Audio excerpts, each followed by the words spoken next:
আজকে অ্যালার্ম বাজার আগে নিজে নিজে উঠে পড়েছিলাম, কারণ বাংলাদেশ আসছি বলে।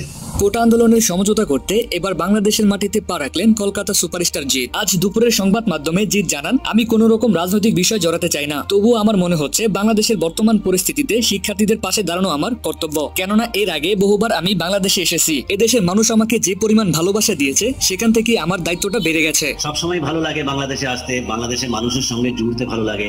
বাংলাদেশ সরকারের কাছে আমার বিনীত অনুরোধ, এবারের যুদ্ধের সমাপ্তি দিন, না হলে পরবর্তীতে এই সংকট কাটানোর উপায় থাকবে না। জানা গেছেন কলকাতার জনপ্রিয় নায়ক জিৎ বাংলাদেশে এসেছেন বমেঙ্গ ছবি বাংলাদেশে রিলিজ নিয়ে সম্প্রচার করতে। জিতের মুক্তি পাওয়া নতুন ছবি বাংলাদেশে রিলিজ দেওয়ার ব্যাপারে এখনো সিদ্ধান্ত না হলেও সংবাদ মাধ্যমে কোটা আন্দোলন নিয়ে এসব কথা বলেন জিৎ। তবে তিনি আরো বলেন, আমি জানি না বাংলাদেশের এই পরিস্থিতিতে আমার মন্তব্য কে কতখানি ভালো চোখে দেখবে, কিন্তু আমি আশা করি এদেশের মানুষের ভালোবাসা পাবো। এই ভিডিওটি সোশ্যাল মিডিয়াতে ভাইরাল হয়েছে, তবে সত্যটা কতখানি তা নিয়েও সন্দেহ রয়েছে। তো ভিউয়ার্স, এই বিষয় নিয়ে আপনার কি মতামত কমেন্ট করে জানিয়ে দিবেন। এছাড়া আমাদের এই ভিডিওটি যদি ভালো লাগে তাহলে আমাদের চ্যানেলটিকে সাবস্ক্রাইব করে আমাদের পাশেই থাকুন। ধন্যবাদ সবাইকে।